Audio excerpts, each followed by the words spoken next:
अस्सलाम वालेकुम। आज हम ह्यूमन हर्पीज़ वायरस 8 पढ़ेंगे।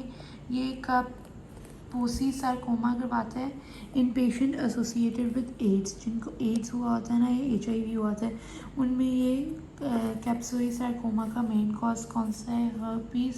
Human herpes virus 8।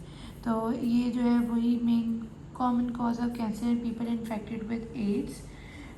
ये जो है ना, इसकी इंपॉर्टेंट प्रॉपर्टीज़ ये यही कि ये इन्वेलप्ड DNA वायरस है, डबल स्ट्रैंडेड DNA जीनोम वगैरह इसके अंदर होते हैं। अब इसका जो रेप्लिकेटिव साइकिल है कि इसके अंदर लेटिक साइकिल भी होता है, लेटेंट साइकिल भी होता है। लेटेंट साइकिल में क्या होता है कि कुछ ये एक्सप्रेस करता है कुछ जीन को, जो कि लेटेंसी एसोसिएटेड न्यूक्लियर एंटीजन है।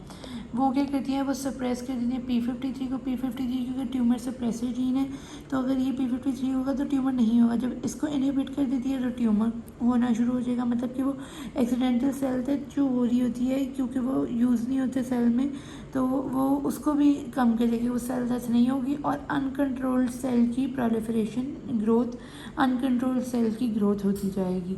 तो ये इसका लेटेंट साइकिल। जबकि इसका लेटिक साइकिल में रेप्लिकेशन होगी वायरस की, वायरस आएगा, ट्रांसलेशन और ट्रांसक्रिप्शन होगी DNA की, फिर वायरस की प्रोटीन बनेगी और फिर उसके अगेंस्ट उसके अराउंड कैप्सिड्स वगैरह जो है न्यू वायरसेस बनाएंगे। तो वही लेटिक साइकिल तो सेम है। और जो लेटेंट साइकिल है उसमें लेटेंट एसोसिएटेड न्यूक्लियर एंटीजन जो है वो ट्यूमर सप्रेसिस जीन को इनहिबिट करके अपोप्टोसिस वगैरह करवा देगा। अब जो है ना, इसकी इम्यूनिटी जो है ना, इसकी दो तरह से होती है। एक तो इसकी बी सेल्स एंटीबॉडीज़ बनाकर ह्यूमरल इम्यूनिटी से इसके अगेंस्ट करती है, जबकि दूसरी जो है वो साइटोटॉक्सिक सी सेल्स जो होते हैं ना, वो इन्फेक्टेड सेल्स को किल कर देते हैं एज ए सेलुलर रिस्पॉन्स। अब इसकी ट्रांसमिशन जो है वो वाया सलाइवा या फिर सेक्शुअल इंटरकोर्स वगैरह हो सकती है। और इसकी पैथोजेनेसिस में यही बताया हुआ है कि कैप्सोई सिंड्रोम जो होता है ना, वो एड्स के पेशेंट में होता है मेनली। और क्या होता है, ये जो वैस्कुलर की जो एंडोथेलियल सेल्स होती है ना वेजल्स की, उसके अंदर स्पिंडल शेप सेल्स और एरिथ्रोसाइट्स होते हैं। ये एरिथ्रोसाइट्स होते हैं उसके अंदर, और कुछ ना स्पिंडल शेप्ड सेल्स होते हैं, इस तरह के बने होते हैं। ठीक है, तो इस पर आकर का जो ह्यूमन हर्पीज़ वायरस 8 है ना, वो आकर इन सेल्स को इन्फेक्ट करता है। किनको?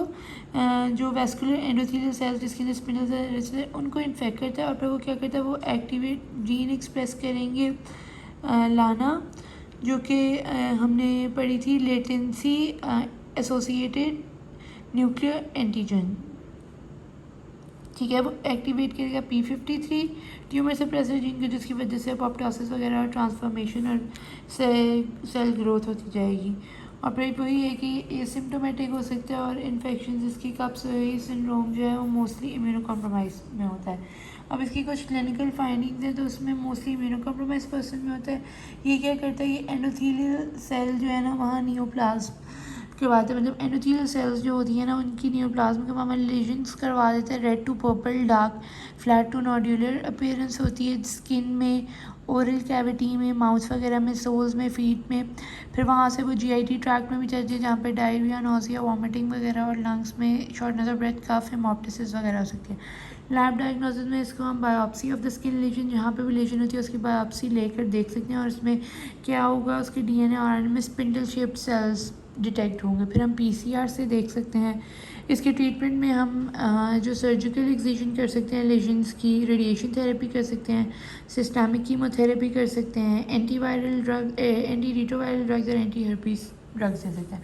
और प्रिवेंशन में इसके लिए कोई भी वैक्सीन नहीं होती।